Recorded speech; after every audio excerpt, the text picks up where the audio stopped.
Subscribe करें और bell दबाएं ताकि कोई खबर रह न जाए।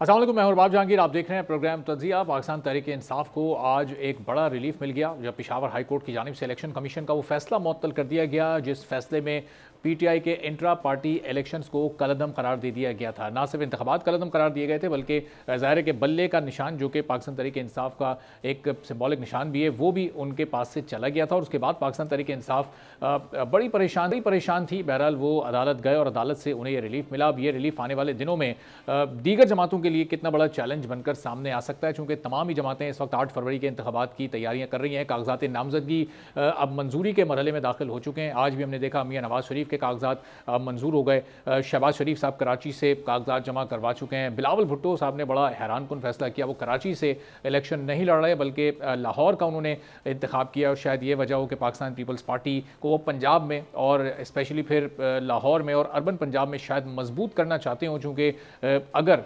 वफाक में ज़्यादा नंबर्स हासिल करने हैं तो पंजाब की जो 141 कौमी असम्बली की नशिस्तें हैं वहाँ पर फिर अपना एक बड़ा नंबर हासिल करना है, तभी फिर मरकज़ में कोई जमात मजबूत जमात और बड़ी जमात बनकर सामने आ सकती है। तो अब ये सिलसिला आगे किस तरह से चलेगा, खासतौर पर MQM पाकिस्तान और नून लीग की जो सीट एडजस्टमेंट्स के मामला थे, क्या अब ये कागजात दोनों जमातों ने कई नशिस्तों से जमा करवाएं, एक दूसरे के खिलाफ इलेक्शन लड़ने भी जा रहे हैं, तो फिर आगे एडजस्टमेंट कैसे होगी, और अगर एडजस्टमेंट नहीं होती तो फिर पाकिस्तान पीपल्स पार्टी का मुकाबला किस तरह से होगा, इस पर आज के प्रोग्राम में गुफ्तगू करेंगे। मेहमानों को आपसे तारुफ करवाते हैं। रऊफ सिद्दीकी साहब MQM पाकिस्तान के सीनियर रहनुमा हमारे साथ मौजूद हैं। इमरान शफकत साहब सीनियर तज्जियाकार हैं, हमें ज्वाइन कर चुके हैं। कुछ ही देर में पीपल्स पार्टी से तैमूर तालपुर साहब भी हमारे साथ मौजूद होंगे। रऊफ सिद्दीकी साहब, ये आज जो पाकिस्तान तहरीक इंसाफ के हक में खबर आई है, इस पर MQM पाकिस्तान का क्या रिएक्शन है? तमाम सियासी जमातें मौजूद हों और एज जमात ही मौजूद हों, तमाम कैंडिडेट्स एक जमात के प्लेटफॉर्म से जिससे भी वो लड़ना चाहते हैं लड़े, और जो निशान उन्हें जिसके लिए भी वो अपील करते हैं और जो निशान उन्हें चाहिए, जो एक सिलसिला चलता चला आ रहा है, वो भी अवेलेबल हो, तभी मुकाबले का सही मज़ा आएगा। क्या कहेंगे? देखिए, पहली बात तो ये है कि जो हाई कोर्ट ने रिलीज दिया है ये तो देना चाहिए, और इसमें तो कोई दो राय नहीं है कि इंतखाबात हो रहे हैं, सब आगे इलेक्शन लड़े और जेन्युइनली इलेक्शन लड़े। ये नहीं कि 2018 की तरह बगैर मेहनत किए, बगैर ना हल्दी लगी ना फिटकरी रंग आया चौका, वो वाले नहीं आए, मुकाबला करें। और ठीक है, निशान अगर दे दिया तो क्या इसमें, ये तो दे देना चाहिए था। इसके ऊपर इतनी बड़ी जो है मुखालिफत और कंट्रोवर्सी तो खड़ी होनी नहीं चाहिए थी। लेकिन बहरहाल MQM को इससे कोई फ़र्क नहीं पड़ता। हम पूरे फुल फ्लैश तरीके से इंतखाबात की तैयारियों में मसरूफ़ हैं और इंतखाबात लड़ेंगे, और सिर्फ कराची और हैदराबाद नवाबशाह सक्खर से नहीं बल्कि बलूचिस्तान से भी, पंजाब से भी, और वो तमाम इलाकों से जहाँ जहाँ हमारे कैंडिडेट मौजूद हैं, पूरे पाकिस्तान से इलेक्शन लड़ रहे हैं। और मैं आपको एक बात और बता दूं कि ये इलेक्शन तो खैर है, जैसे भी अगले जब इलेक्शन इंशाल्लाह आएंगे तो लाहौर की मेन कॉन्स्टिट्यूंसी से MQM के कैंडिडेट इलेक्शन लड़ेंगे। अच्छा, तो रऊफ साहब, ये जो इस वक्त ज़ाहिर तमाम सियासी जमातें MQM पाकिस्तान भी इस फैसले को वेलकम कर रही है कि अच्छा है, पाकिस्तान तहरीक इंसाफ को इलेक्शन लड़ने की इजाज़त होनी चाहिए, बल्ले के निशान पर ही वो आएँ और लड़ें। लेकिन ये इलेक्शन कमीशन, अब ये कितना बड़ा सवालिया निशान है? फिर ज़ाहिर है चूँकि उनके फैसले को इस वक्त मुअत्तल किया गया और इलेक्शन कमीशन पर बार काउंसिल्स भी अदम एतमाद ज़ाहिर कर चुकी हैं, सियासी जमातों को भी कुछ एतराज़ात थे हल्का बंदियों पर, दीगर इशूज़ पर। तो इलेक्शन कमीशन की इस वक्त पोजीशन आप कैसे देख रहे हैं? एक साफ शफाफ गैर जानिबदार इलेक्शन कराने की पोजीशन में है इस वक्त इलेक्शन कमीशन? यार अल्लाह करे कि ये तमाम चीज़ें जो हैं ये तमाम सियासी जमातों को हमेशा हासिल रहनी चाहिए। और जहाँ तक इलेक्शन कमीशन के फैसले को हाई कोर्ट ने या सुप्रीम कोर्ट भी करे या जो भी अदालतें उसको तब्दील करती है, तो इसमें साख वाक के मुतासिर होने की क्या बात है? एक ने ये समझा और फैसला दे दिया, अदालत ने दूसरा समझा और ये फैसला दे दिया, तो इससे साख वगैरह मजरू नहीं होती। साख मजरू होगी इलेक्शन डे में 8 फरवरी को कि फेयर एंड फ्री इलेक्शन और पुरअमन तरीके से वोट कास्ट हो जाए और इंतखाबात हो जाए। असल तो 8 फरवरी का है। इस दौरान जाहिर सी बात है 19-20 और ऊंच नीच होती रहती है, उसके लिए अदालतें मौजूद है, खुद इलेक्शन कमीशन मौजूद है, उनके आर मौजूद है, वो अपना पार्ट उसी तरीके से प्ले करें। कोई उन्होंने भी इलेक्शन कमीशन ने कोई छुप के तो ऑर्डर दिया नहीं था ना, उन्होंने भी कोई रूल और रेगुलेशन और आइन और कानून और कायदे के मुताबिक उन्होंने ये सारी पाबंदियाँ लगाई होंगी। मेरे ख्याल में ये बड़ा कैंडिडेट का हाई कोर्ट ने और फैसला दिया। ये होना चाहिए, सबको इलेक्शन लड़ने की इजाज़त होनी चाहिए, किसी को इलेक्शन में जाने से नहीं रोकना चाहिए और हर एक को तकरीर करने की और खिताब करने की और इजाज़त होनी चाहिए। सिर्फ ये आपको मॉनिटर करना चाहिए कि पाकिस्तान की नज़रियाती और जोग्राफियाई सरहदों को आप मौजूद बहस न बनाएं।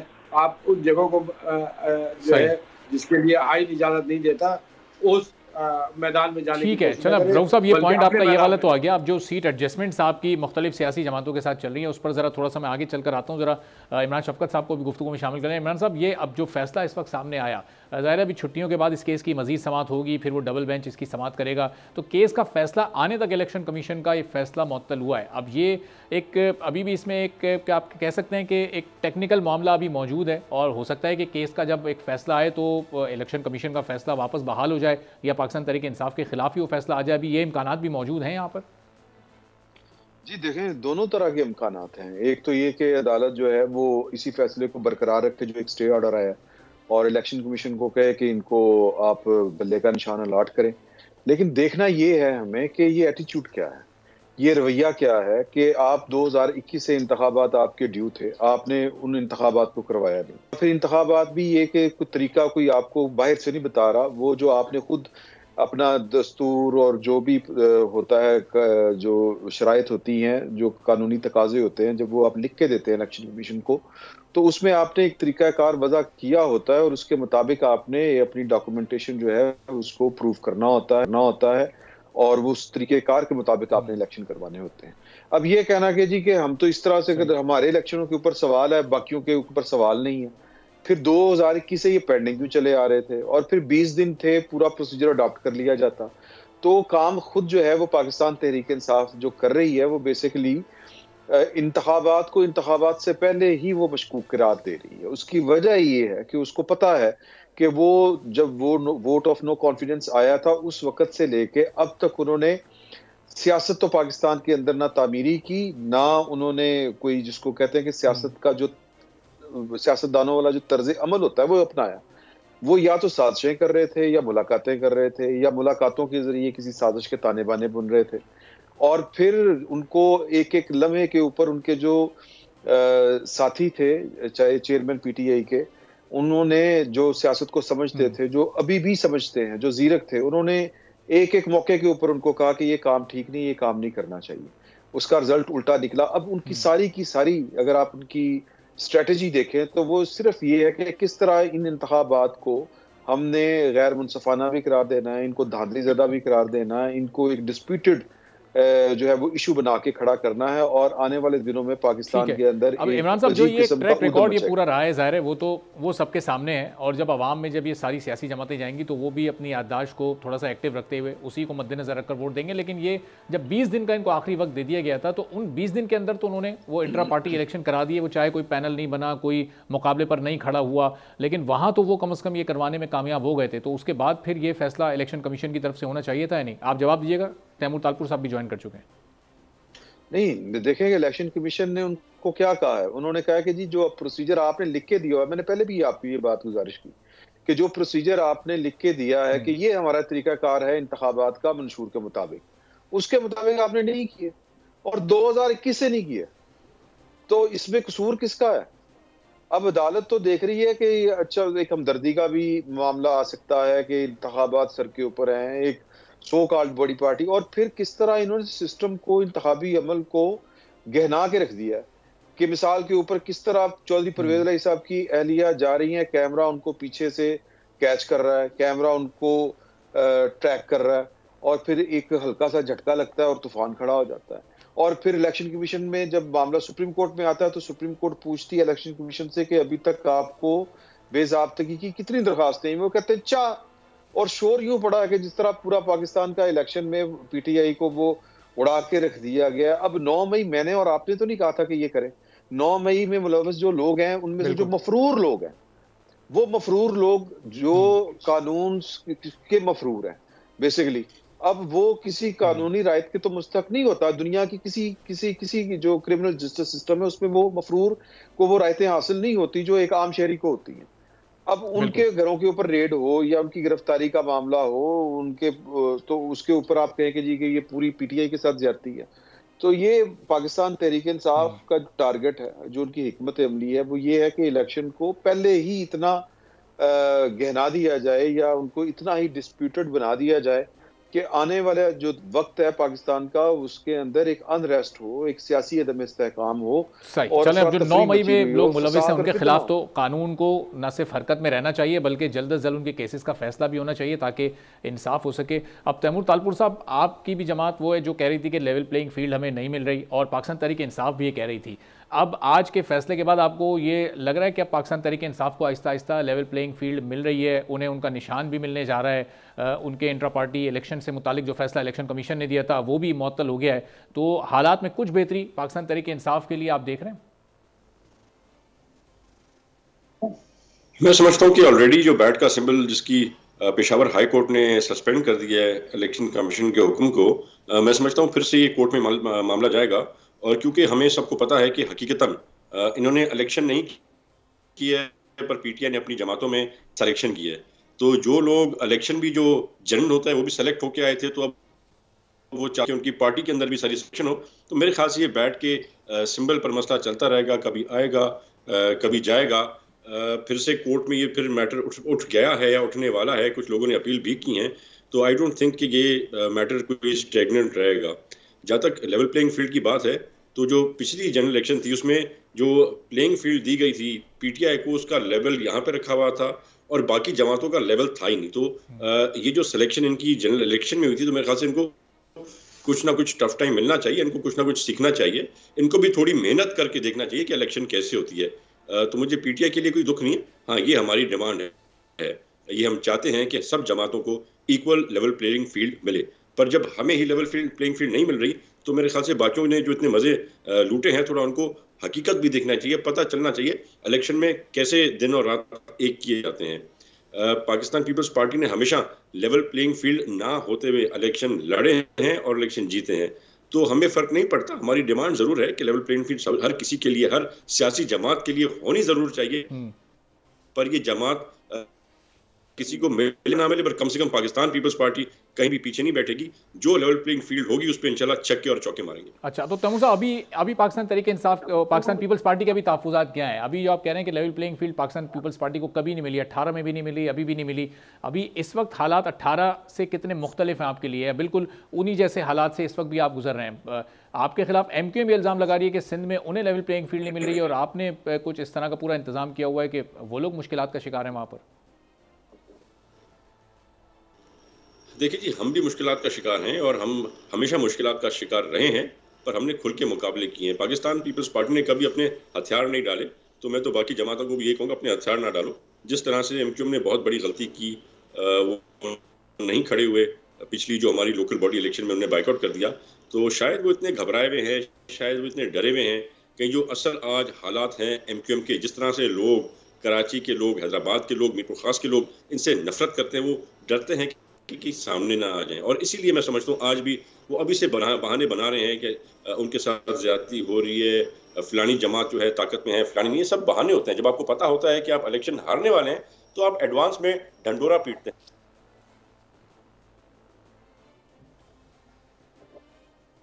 ठीक है, चलें तैमूर साहब, मैं आपकी तरफ ज़रा वापस आता हूँ। रऊफ़ सिद्दीकी साहब भी, चूँकि रऊफ़ साहब, अब ये आप लोगों के इस वक्त जो इत्तेहाद होने जा रहे थे, जो इलेक्टोरल अलायंस बनने जा रहा था पाकिस्तान पीपल्स पार्टी के खिलाफ, तो वो भी इस वक्त थोड़ा सा हिलता हुआ नज़र आ रहा है। आपने भी, आपकी जमात ने जहाँ बहुत सारे ऐसे हल्कों से कागजात जमा कराए हैं जहाँ नून लीग भी इलेक्शन कॉन्टेस्ट कर रही है, तो फिर ये अगर एक दूसरे के खिलाफ इलेक्शन लड़ेंगे तो पाकिस्तान पीपल्स पार्टी का मुकाबला कैसे करेंगे फिर आप लोग? देखिए, पहली बात तो ये जहन में रखने के हम किसी जमात के थोड़ी मुकाबला करने के लिए जा रहे हैं या लड़ने झगड़ने जा रहे हैं इलेक्शन में। हम तो अपनी हक नुमाइंदगी के लिए अवाम के पास जा रहे हैं, जो कि इलेक्शन का पहला सबक है जो होना चाहिए, नंबर 1। नंबर 2, सीट एडजस्टमेंट ये होती है, जाहिर सी बात है कि एमक्यूएम का, मैं आपको बताऊं कि एमक्यूएम से खौफजदा कितने लोग हैं, बहुत ज़्यादा मुख्तलिफ पार्टीज भी हैं, उसकी वजह यह है कि सिर्फ कराची हैदराबाद में तो खैर हमारी रवायती सीटें हैं, लेकिन पूरे सिंध के जो 22 जिले बनते हैं इसके अलावा नहीं, असल में कुछ बहुत सारी खामियां बताने की ज़रूरत इसलिए नहीं है कि ग्राउंड के ऊपर ये सारी खामियां नज़र भी आ रही है और दिख भी रही। लेकिन जो बात मैं अभी कहने जा रहा था वो ये था कि सिंध के जो बाकी ज़िले हैं जहाँ पर हमारे कैंडिडेट इलेक्शन लड़ रहे हैं, तो बहुत सारे ज़िले ऐसे हैं जहाँ पर हम इलेक्शन जीत नहीं सकते, लेकिन हमारा वोट बैंक इतना ज़्यादा है कि हम खुद तो नहीं जीत सकते, लेकिन हम दूसरे को भी नहीं जीतने दे सकते हैं। यानी हम जिसकी हिमायत करेंगे वो 10,000 और 12,000 और 15,000 वोट से वो जीत जाएगा। ये पीपल्स पार्टी को बहुत सख्त नुकसान होगा, जबकि एक अपॉर्चुनिटी बहुत अच्छी पीपल्स पार्टी के पास आई थी कि जब वोट ऑफ कॉन्फिडेंस पे ये माहिदा हुआ था पीडीएफ के साथ, और ये बाकायदा इनको चाहिए था कि एमक्यूएम को ये एंगेज रखते, लेकिन इनसे ये फाश गलती हो गई पॉलिटिकल कि इन्होंने एंगेज नहीं रखा, बल्कि डू और डाई वाली पोजीशन में आ गए कि एमक्यूएम के पास कोई रास्ता ही बाकी नहीं रखा कि उसके बारे में मजीद सोचा जाए। और अभी भी इनकी कुछ लीडरशिप ऐसे बयान दे रहे हैं कि अगर फ़र्ज़ कीजिए, और जो मैं ये समझता हूँ कि जिस तरह के इलेक्शन हो रहे हैं, ये मेरा तज्जिया है, मैं कोई पंडित तो हूँ नहीं या कोई ज्योतिषी तो हूँ नहीं कि मैं बता दूँ कि क्या होगा, लेकिन एक मेरा तज्जिया ये है कि ये एक ऐसी पार्लियामेंट आ रही है जहाँ पे एक वाज़ेह अक्सरियत किसी के पास भी नहीं होगी, ये एक हंग पार्लियामेंट होगी, और जो भी हुकूमत बनेगी वो एमक्यूएम के बैलेंसिंग वोट होगी उसमें। तो इन्होंने तो वो मुश्किल खड़ी कर ली है अपनी लीडरशिप के लिए कि उनके बारे में भी सोचते हुए 10 दफ़ा सोचना पड़ेगा। लेकिन मैं एक दफ़ा फिर एक बात कहूँ, एक पॉलिटिकल वर्कर की हैसियत से, एक सियासी वर्कर की हैसियत से, कि आप देखें कि पीटीआई का एक एप्लीकेशन हाई कोर्ट में जमा होती है और पाकिस्तान के 40 टीवी चैनल सारा दिन वही पीटते रहते हैं। एक तरह से उनको जो इलेक्शन कैंपेन का मौका मिल रहा है, मुखालिफत में भी करें या हिमायत में भी करें, जो भी है, ये इनको बड़ा फ़ायदा इस हवाले से पहुँच रहा है। वो एक अलग बात है कि इलेक्शन के दिन परफॉर्मेंस की ज़रूरत होती है, ना तो उनके पास कुछ ज़्यादा बताने के लिए है, ना उनके पास जो वर्कर हैं वो इस पोजीशन में है। ये तो एक मैनेज किए हुए मामला हुआ करते थे पहले, इस दफ़ा तो इन्हें बहुत ज़्यादा मेहनत करने की भी ज़रूरत पड़ेगी। और मैं फिर ये बात कहूँ कि ये अदालतों के फैसले हैं और अदालतों के फैसलों को मानना चाहिए। अब रऊफ साहब, हुकूमत जिस जमात की भी आए उसके पास अपना कोई पास रिकॉर्ड बताने के लिए हो या नहीं हो, लेकिन उसके पास ये बताने के लिए ज़रूरत है कि एमक्यूएम हुकूमत में हमारी इत्तेहादी थी। अब आगे भी आप जो कह रहे हैं कि आगे एक हंग पार्लियामेंट आपके तज्जिए के मुताबिक बनेगी जिसमें बहुत सारी जमातें होंगी, उसमें कोई एक तो बड़ी अक्सरियती जमात होगी, वो नून लीग हो सकती है, वो पाकिस्तान पीपल्स पार्टी हो सकती है। नून लीग के साथ तो अभी आपके मामला बड़े बेहतर अंदाज से चल रहे हैं, डायलॉग्स भी हो रहे हैं, और आगे हो सकता है कुछ सीट एडजस्टमेंट्स ऑफिशियल अंदाज में भी अनाउंस हों। पाकिस्तान पीपल्स पार्टी अगर सबसे बड़ी जमात बन जाती है, सरप्राइज कर देती है, तो क्या उनके साथ भी हुकूमत में बैठने पर तैयार हो जाएंगे आप? देखिए, बात सारी ये है कि वफाक में जब हमें बात करनी होगी पाकिस्तान के अवाम के लिए और पाकिस्तान के बड़े शहरों के हवाले से, तो हमारे लिए ये कोई डू और डाई वाली बात थोड़ी है। पॉलिटिकल लोगों के साथ तो मुज़ाकरात भी होते हैं, मुआहदे भी होते हैं। हमारी पहली आइडियोलॉजी यही है कि हम जागीरदार और सरमायादारों के खिलाफ लोग हैं। हमारी नज़रियाती जद्दोजहद इस बुनियाद पे। लेकिन क्या करें, जब पाकिस्तान की ये पॉलिटिकल पार्टियां जो हैं ये जागीरदारों और सरमायादारों और सनतकारों के ऊपर इलेक्शन जीत के आती है, तो बात तो इन्हीं से करनी पड़ेगी ना, इससे बाहर तो आप नहीं जा सकते। लेकिन जहाँ तक नून वालों का सवाल है, उनका जो ये मामला थे जो पीडीएम की हुकूमत के बाद, ख़ास तौर पर मरदमशुमारी में 72 और 75 लाख लोग जो 1.5 करोड़ से ज़्यादा थे, तो कम से कम 75 लाख तो बाजियाब कराए ना। आप क्राइम देखिए, आप जराइम देखें कि इदारा शुमारियात ने इस शहर के 1.5 करोड़ लोगों को सेंसस से बाहर निकाल दिया, मरदमशुमारी से बाहर निकाल दिया। कितने अफसोस की बात है कि उसके लिए हमें मुजाहरे करने पड़े। और आज जो आप ये सीटों का देख रहे हैं, ये तमाम चीज़ें, ये एमक्यूएम की कारकर्दगी है। और दूसरी बात है कि एमक्यूएम के पास जब भी इख्तिदार आया, जितना भी जुज़ था, जितना भी साइज था हमारा, उस साइज के लिहाज से हमने अपने कद से बढ़कर परफॉर्मेंस की। हम अब एक एक वजीर की परफॉर्मेंस बता सकते हैं, दिखा सकते हैं, और यहाँ के आवाम जानते हैं। और कराची हैदराबाद के पढ़े लिखे आवाम हैं, ये गांव और गोडों के आवाम तो नहीं है कि सिर्फ चौधरियों के नाम पे और वडेरों के नाम पे जाके वोट डाल के आ जाए, या उन बेचारों को पता ही न चले उनका वोट पड़ जाए। हम पढ़े लिखे वोटर जो है उनको एड्रेस करते हैं, उनको बताते हैं। ठीक है, चलिए देखते हैं अब आप उनको कितना मुतासर करने में कामयाब होते हैं। इमरान, इस वक्त जो अभी सूरत हाल है, हर सियासी जमात को भी इस बात का इदराक है कि कोई एक सिंगल जमात शायद हुकूमत बनाने में कामयाब ना हो और कई जमातों पर मुश्तमिल आने वाली हुकूमत बने। तो अभी हमने PDM का एक्सपीरियंस किया, उससे पहले PTI की हुकूमत में भी कई जमातें शामिल थीं। तो अब ये वो एक्सपीरियंसेस करने के बाद फिर जो बड़ी जमात होती है वो यही बताती है कि मेरे पास तो पूरा मैंडेट नहीं है, मुझे तो फैसले करते हुए अपने इत्तेहादियों को साथ लेकर चलना है।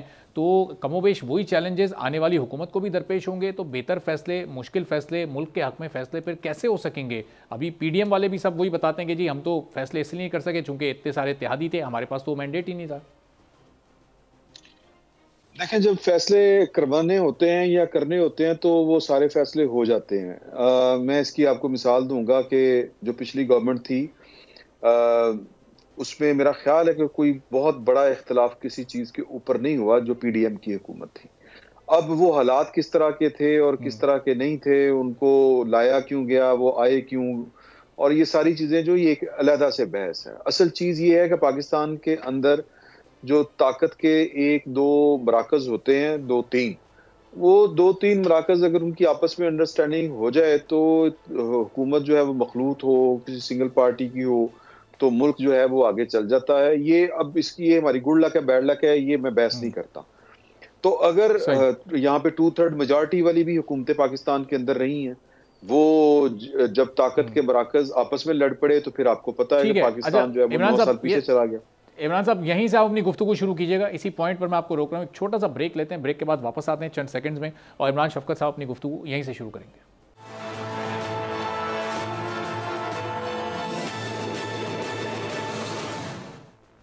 प्रोग्राम में फिर आपको खुशामदीद कहेंगे। पीपल्स पार्टी से तैमूर तालपुर साहब, MQM पाकिस्तान से रऊफ सिद्दीकी साहब और सीनियर तज्जियाकार इमरान शफकत साहब हमारे साथ मौजूद हैं। इमरान साहब, ब्रेक से पहले आपका पॉइंट अधूरा रह गया था, उसको भी ज़रा आप कंप्लीट कर लीजिएगा कि ये आने वाली हुकूमत में अगर एक से ज़ायद जमातें, 3, 4, 5 जमातें शामिल होती हैं तो फिर कैसे मुश्किल फ़ैसले होंगे, फिर कैसे पाकिस्तान के मसाइल को हल किया जाएगा, फिर वही चैलेंजेस जो कि PDM की हुकूमत को दरपेश थे या PTI की हुकूमत को दरपेश थे, एक बार फिर वही जवाज़ बनाकर फिर लोगों के सामने रखे जाएंगे।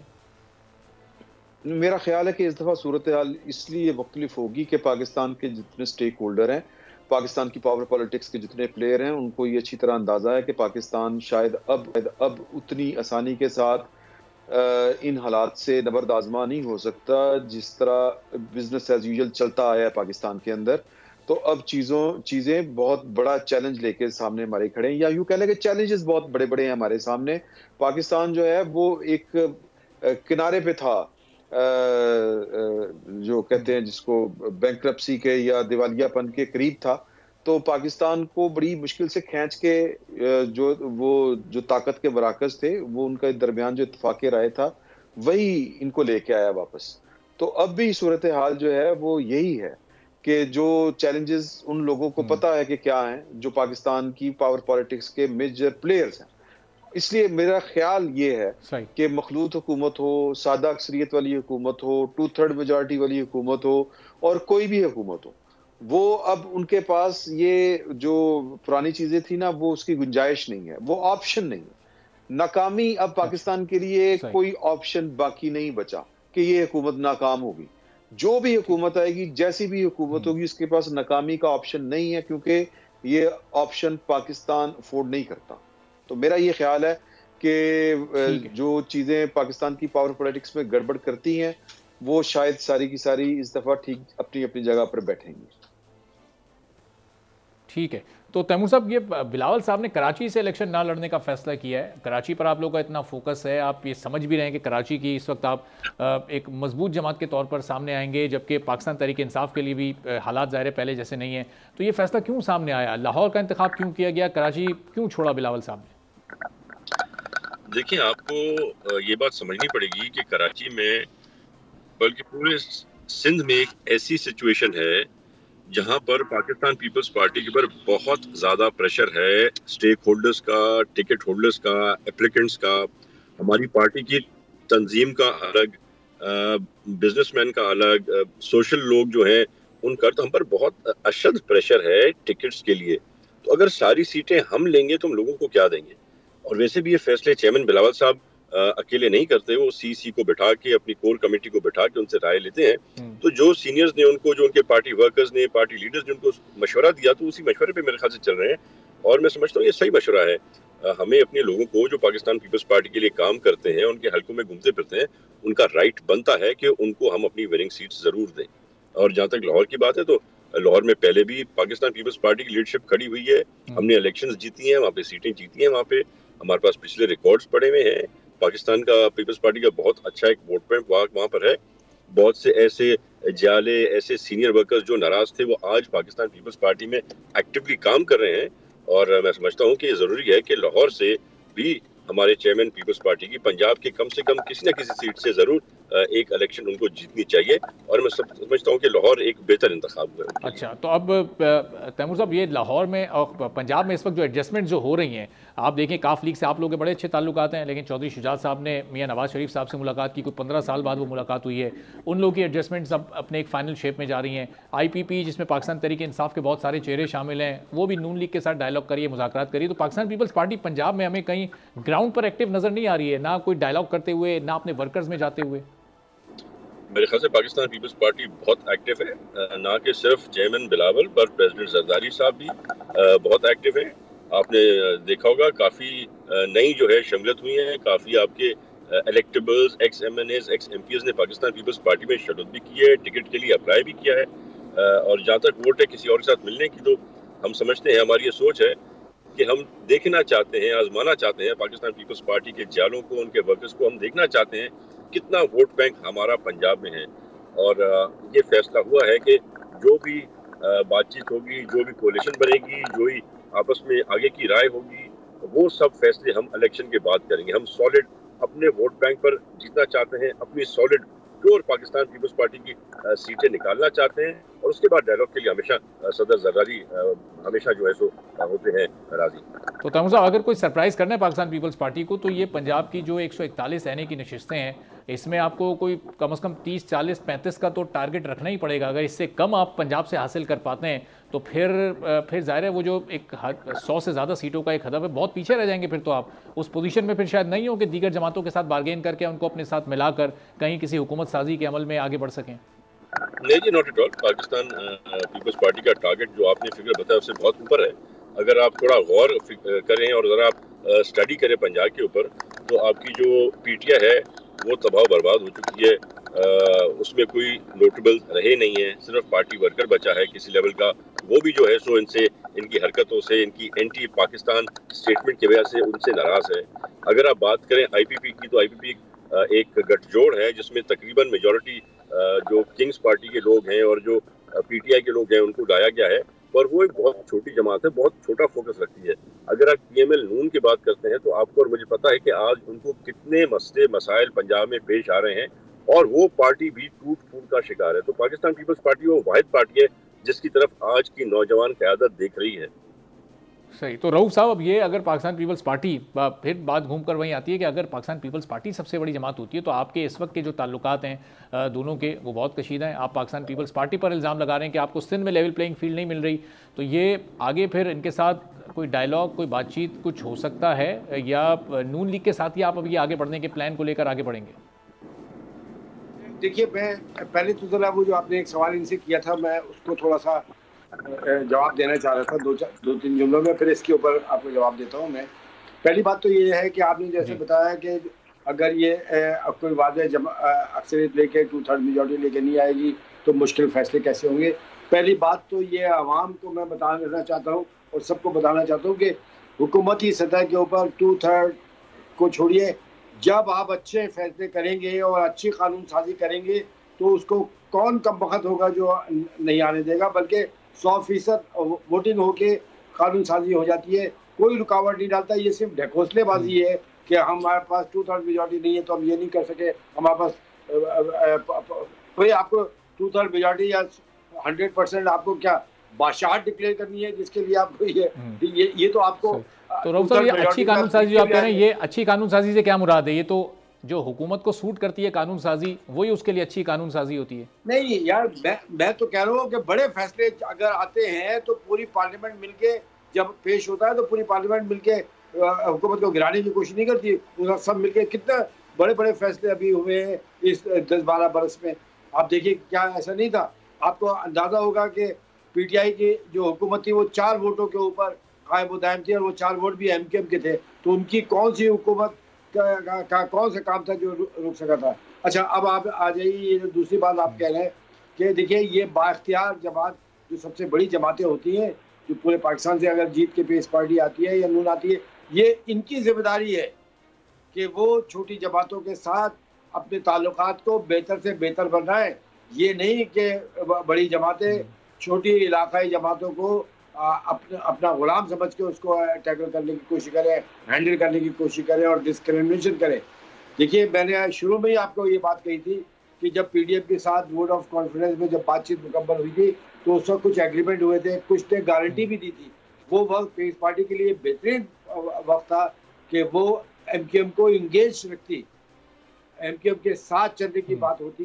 तो आज ये नौबत नहीं होती। लेकिन आज भी आप देखें कि पीस पार्टी के जो एक दो लीडर ऐसे हैं जो जरदारी साहब तो आज भी उस दौर की बात करते हैं। वो कहते हैं कि आपका गवर्नर फिर हम लेकर तो आए, आपको उस सूरत में एंगेज तो रखा गया, गवर्नर उसके बाद आपका आया नहीं। तो मतलब यार ये तो हमारा हमारे हमसे तो हम लोकल गवर्नमेंट का इलेक्शन हमसे छीन लिया गया।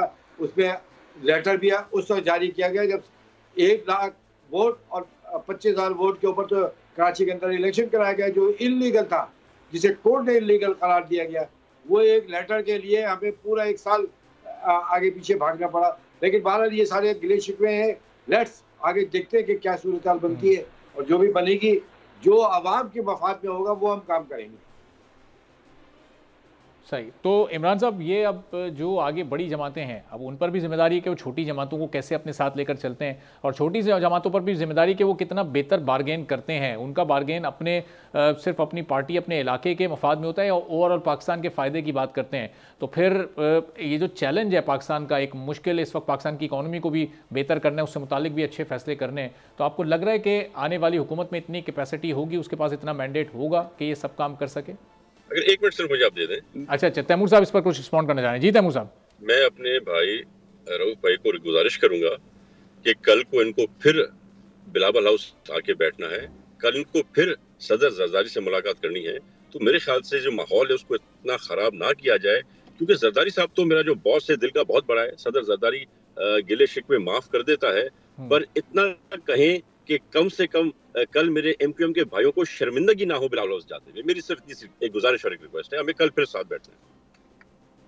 ठीक है, चलें। ये रऊफ साहब ने तो पहले भी कहा था कि ये तो गिले शिकवे जो माजी के हैं, चलें जी, वो तो पहले पसे पूछ डाल चुके हैं, आगे चलने की बात कर रहे हैं रऊफ साहब। जी रऊफ साहब, इसको जरा सा एड्रेस करो। मैं बिल्कुल, देखिए हमें कोई शर्मिंदगी इसलिए नहीं होगी कि हमने कोई ऐसा कुछ तो किया नहीं है।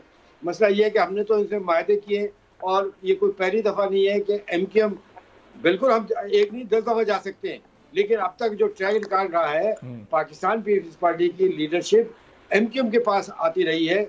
मोतलबा के जमाने में भी ऐसे हुआ, जरदारी साहब के जमाने में भी ऐसे हुआ, और हमने उनको नाउम्मीद नहीं किया बल्कि अब उनके साथ चलते रहे। लेकिन जो ट्रैक रिकॉर्ड, ठीक है, चलें, बिल्कुल ये बिल्कुल आपका ये ट्रैक रिकॉर्ड है अच्छा नहीं रहा कि अब आप आगे भी मिलकर साथ चलने की बात कर रहे हैं। तो इमरान शफकत साहब, अब ये कितना ज़रूरी है कि छोटी बड़ी तमाम सियासी जमातें मिलकर चलें, हुकूमत में रहते हुए कंस्ट्रक्टिव काम करें, अपोजिशन में रहते हुए भी कंस्ट्रक्टिव अपोजिशन हो, ना कि फिर वो सिर्फ तनकीद बराए तनकीद हो हुकूमत पर? देखिए, मेरा ख्याल है कि पाकिस्तान तहरीक इंसाफ के अलावा बाकी जो पॉलिटिकल पार्टी हैं वो इतनी सियासी तौर के ऊपर बालिग हैं कि उनको पता है कि मुल्क के क्या मसाइल हैं और क्या चैलेंज हैं। तो मुझे तो ये बड़ी उम्मीद है अल्लाह के घर से कि ये सियासतदान जो मैच्योर पॉलिटिक्स करते हैं या जो पॉलिटिक्स करते हैं या जिनका जो पर्सनल वेंडेटा होता है वो उनकी कौमी मफादात के ऊपर हावी नहीं होता, या उनके जो पर्सनल ऑब्जेक्टिव्स होते हैं, गोल्स होते हैं, वो कौमी मफादात के ऊपर हावी नहीं पड़ते, तो वो तो ये चीज़ें चला लेते हैं। और देखें, ये माजी में ये चीज़ें चलती रही हैं। जो पाकिस्तान पीपल्स पार्टी की जो गवर्नमेंट थी 2008 गालबन 8 से 13 वाली, वो किन हालात में चली थी। पाकिस्तान ये मेजर एमक्यूएम जो है वो आए दिन दूसरे तीसरे दिन जो है वो रूठ के चली जाया करती थी और फिर जनाब वो एक फाम तफहीम वाला मामला हो जाया करता था। तो अब भी सूरत हाल यही है। देखें, बात ये है कि जो मास्टर है इस सारी गेम का, ये डिपेंड उसके ऊपर करता है कि उसने इन सब को लेके अच्छा। किस तरह से चलना है और जो हालात हैं वो क्या हैं।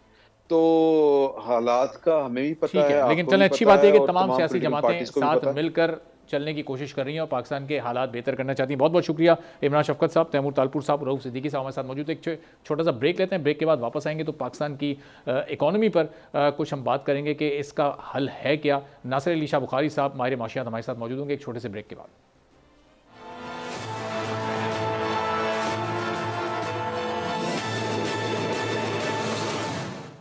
प्रोग्राम में एक बार फिर आपको खुशामदीद कहेंगे। और पाकिस्तान को इस वक्त मुआशी इस्तेहकाम की ज़रूरत है, हमारी इकॉनमी को इस वक्त एक स्टेबिलिटी चाहिए। लेकिन हमने देखा गुज़िश्ता कुछ रोज़ से स्टॉक मार्केट में जो उतार चढ़ाव इस वक्त चल रहा है, एक मौका था 10 दिन पहले तक स्टॉक मार्केट बहुत ऑल टाइम हाई जा रही थी, लेकिन आज एक बहुत बड़ी कमी 2000 पॉइंट से ज़्यादा की कमी रिकॉर्ड की गई है। तो इसके पाकिस्तान की इकॉनमी पर क्या असरात मुरतब होंगे? और फिर SIFC के थ्रू इस वक्त बहुत सारे इकदाम ऐसे लिए जा रहे हैं जिसके बाद अगले 1 से 3-4 साल तक पाकिस्तान में बड़ी इन्वेस्टमेंट्स को आना है। वो इन्वेस्टमेंट्स पाकिस्तान की मईशत को किस हद तक इस्तेहकाम पहुंचाएंगी और भी आगे आने वाले दिनों में चूंकि इलेक्शन है, उस इलेक्शन के दौरान और उससे पहले क्या सूरत हाल रहेगी एक आम आदमी के लिए, महंगाई किस हद तक मजीद एक आम आदमी को मुतासर करेगी, माशी अशारिये किस सिमत में जाएंगे आने वाले दिनों में, इस पर गुफ्तगू करेंगे। नासिर अली शाह बुखारी साहब माहिर माशियात, चेयरमैन KSB ग्रुप हमारे साथ मौजूद हैं। बहुत शुक्रिया नासिर अली शाह साहब प्रोग्राम के लिए। आपने सबसे पहले तो ये स्टॉक मार्केट में आज जो हुआ है, ये इतना बड़ा डाउन एक दिन में कैसे आ गया, जबकि आज से 10 दिन पहले हम देख रहे थे कि हर गुजरते रोज एक नया रिकॉर्ड बन रहा था।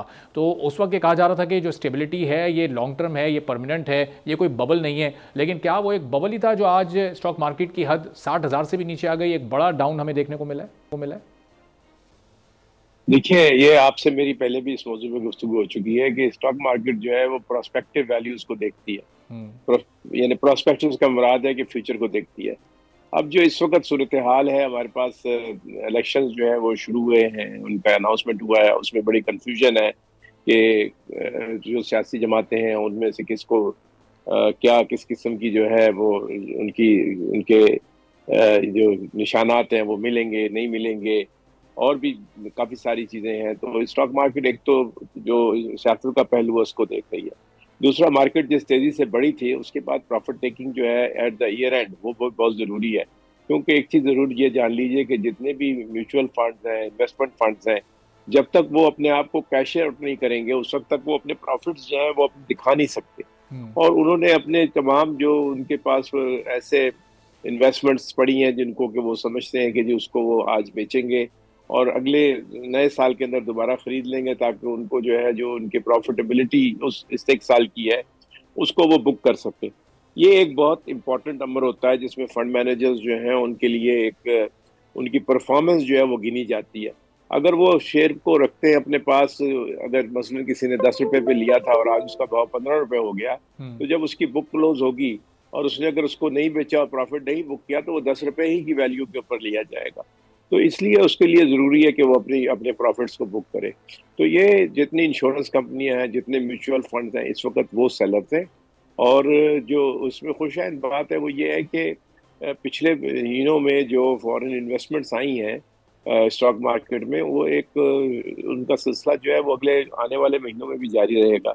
लेकिन जैसे मैंने आपसे ये कहा कि ये दो ऐसी अनसर्टनिटीज़ हैं, एक तो जो अभी उनको कैश आउट करना, अपने जो उनके प्रॉफिट्स हैं उनको फौरन बुक करना, और दूसरा सियासत के हिसाब से जो एक सूरत हाल है उसको जो है मार्केट ज़रूर कंसिडर करती है और उसी की बेसिस के ऊपर मार्केट जो है वो उसमें फिर हमें देखने को मिलता है। लेकिन एक चीज़ मैं आपसे बताऊं, ये आप लोगों के जहन में अमूमन जो है लोग ये समझते हैं कि अगर स्टॉक मार्केट ऊपर जा रही है तो हर चीज़ जो है वो बहुत बेहतरीन चली गई है। ऐसा नहीं होता।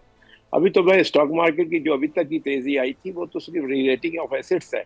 वो असल जो इकोनॉमिक कहानी है जो SIFC और दूसरी सारी चीज़ों से शुरू हो रही है उसकी डायरेक्शन की बेसिस के ऊपर है सिर्फ। अगर आप 2018 की वैल्यूएशन के ऊपर आज की वैल्यू देखें तो ये आपका इंडेक्स जो है वो कम से कम 1 लाख के ऊपर होना चाहिए। अच्छा। और मैं पूरे वसूख से ये कह रहा हूँ कि ये इंडेक्स जो है इसको 1 लाख पे होना चाहिए अगर आप 2018 जुलाई की वैल्यूएशन के ऊपर, क्योंकि इस दौरान में 5-7 साल में जो जितनी प्रॉफिटेबिलिटी आई है कंपनियों की वो अकाउंट फॉर नहीं हुई है। और जब तक रीरेटिंग ऑफ एसेट जो है वो अपनी जगह पर नहीं आएगी, मार्केट जो है उसके अंदर आपको ये चीप वैल्यू के ऊपर इस वक्त भी 4.5 और 5 की मल्टीपल्स के ऊपर जो है वो स्टॉक मिल रहे हैं, और ऐसे स्टॉक जिनमें अच्छी वाले डिविडेंड्स पे आउट हो रहे हैं, और सिर्फ चंद वो स्टॉक जिनमें मार्केट से ज्यादा बेहतर उनके आए हैं, जैसे मसलन के इलेक्ट्रिक है। तो के इलेक्ट्रिक जो है वो 1.5 रुपए पे ट्रेड कर रहा था, अगर वो 6 रुपए पे चला गया तो उसकी वजह यह है कि के इलेक्ट्रिक के साथ हुकूमत के मामला जो है वो एक सही सिमत की तरफ जा रहे हैं, उनके 4 एग्रीमेंट साइन हुए हैं, उसकी वजह से उनकी जो है एक एश्योरेंस तो अब नासिर साहब, ये आने वाले दौर में पाकिस्तान को अगले 2-3 साल में जो पाकिस्तानी इकोनॉमी की डिपेंडेंसी है, वो जो SIFC के थ्रू जो प्रोजेक्ट शुरू हो रहे हैं, जो इस वक्त फाइनेंसिंग आ रही है, ज़ाहिर है उसको आने में भी अभी वक्त लगेगा, तो उस पर पाकिस्तान की इकोनॉमी को डिपेंड करना है या फिर अपनी एक्सपोर्ट्स पर तवज्जो देनी है, वो एक्सपोर्ट्स बढ़े और ज़ाहिर डॉलर्स पाकिस्तान आए ताकि एक्सचेंज रेट थोड़ा कम हो सके, डॉलर थोड़ा डिवैल्यू हो सके। पाकिस्तान की अभी मेजर डिपेंडेंसी है पाकिस्तानी इकोनॉमी की किस पर है अभी? देखें, किसी भी इकोनॉमी की सबसे बड़ी ज़रूरत जो होती है वो रोज़गार होता है। अगर रोज़गार लोगों को मुहैया हो सकता है तो फिर इकोनॉमी जो है वो अच्छी होती है। डॉलर चाहे किसी रेट पे भी हो, अगर लोग अफोर्ड कर सकते हैं तो उनके लिए कोई मसला नहीं होता। हमारे पास जो सेक्टर इकोनॉमी के अंदर एग्रीकल्चर है, वो ऐसा सेक्टर है जिससे कि आपको एक तो फूड सिक्योरिटी है और उसके अलावा जॉब सिक्योरिटी है। आपके पास जॉब्स जो है वो बढ़ेंगी। इतनी बड़ी तादाद में इस वक्त जो बेरोज़गारी है वो दही लेवल के ऊपर, जहाँ ख़ास तौर पे कि ये इसका इम्पेक्ट आएगा एग्रीकल्चर का, तो वहाँ पर जो है रोज़गार लोगों को मुहैया होगा। और उसके बाद आपके पास माइनिंग सेक्टर के अंदर जो है, जो आपके पास एक नई डेवलपमेंट का एक नया दौर शुरू हो गया है, उससे जो है आपके पास इकॉनमी में भी एक नया रास्ता खुलता है जिनसे आप अपनी मिनरल्स को बेच के एक्सपोर्ट्स को बढ़ा सकते हैं।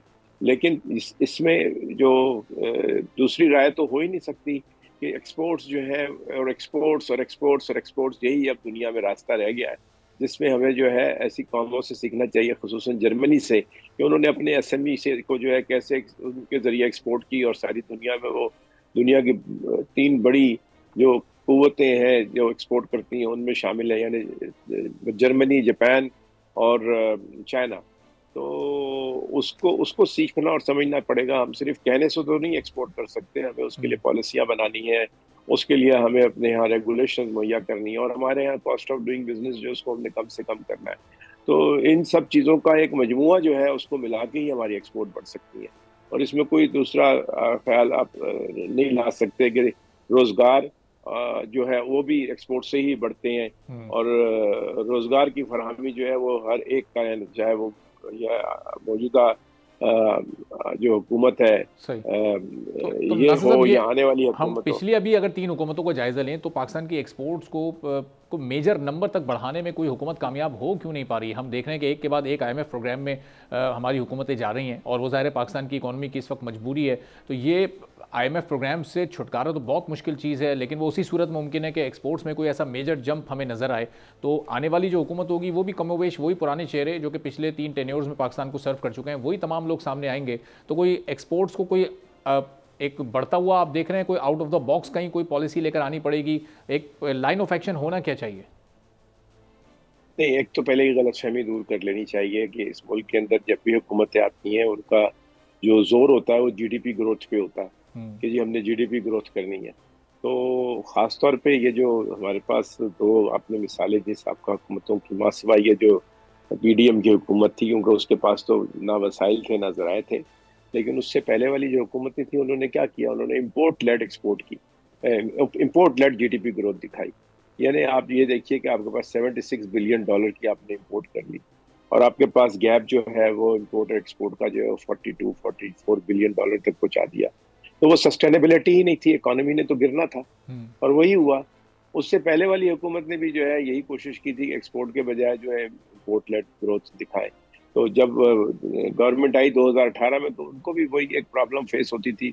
उनके पास जो है वो गैप $18 बिलियन तक का था, जो पिछली हुकूमत गई वो $42 बिलियन का, क्योंकि उसको सबके सर पे जो है GDP का खुमार होता है कि हम किसी तरह से GDP दिखा दें। वो ये नहीं देखते कि इकोनॉमिक ग्रोथ जो है वो GDP के नंबरों से एकदम नहीं आती है, आपको सस्टेनेबिलिटी के नंबरों से आती है। आहिस्ता आहिस्ता अपनी प्रोडक्शन बढ़ाएं और उसके बाद जो है आप उससे एक्सपोर्ट करें। तो एक्सपोर्ट जो है वो उसके लिए एक तो अच्छी खबर ये है कि हमारे यहाँ IT की एक्सपोर्ट देखें मुस्तकिलन पिछले 3 महीने हो गए मुस्तकिलन बढ़ रही है। इस दफ़ा भी जो नंबर आए हैं $239 मिलियन की एक्सपोर्ट जो है वो नवंबर के महीने में रिकॉर्ड की गई है IT आईटी के शोबे के अंदर जो है आप इस वक्त $3 बिलियन की एक्सपोर्ट का टारगेट समझ रहे हैं कि जी वो कमल हो जाएगा, लेकिन मुझे लगता है कि अगले 3 से 4 सालों में कि इसका नंबर जो है वो यकीनी तौर पर उसमें बहुत गुंजाइश है। इवन हम $10 बिलियन की भी जो है एक्सपोर्ट देख सकते हैं अगर हमारे पास 5G की जो है जो अभी इस वक्त बात हो रही है कि 5G जो है वो इंट्रोड्यूस किया जाएगा, क्योंकि ये अब तय हो गया है कि एक्सपोर्ट्स जो हैं वो स्पीड और डाटा के हिसाब से, और पाकिस्तानी जो है उनके पास फ्रीलांसर्स भी और आप देखिए कि जिस कदर तादाद में ऐप जो है वो पाकिस्तानी नौजवान जो है वो मार्केट में बेच रहे हैं, उससे जो है ये एक्सपोर्ट्स के नंबर्स जो हैं उसमें आईटी में भी बढ़ेंगे। और जहाँ तक वो कन्वेंशनल एक्सपोर्ट्स का ताल्लुक है, अब आपके पास प्रोडक्शन करने के लिए होगा तो आप करेंगे ना, जब आपके पास प्रोडक्शन। ठीक है, बहुत बहुत शुक्रिया नासिर अली शाह बुखारी साहब, माहिर माशियात, चेयरमैन KSB ग्रुप हमारे साथ मौजूद थे। नाज़रीन, आज के प्रोग्राम से फिलहाल इतना ही, इजाज़त दीजिए, अल्लाह हाफ़िज़।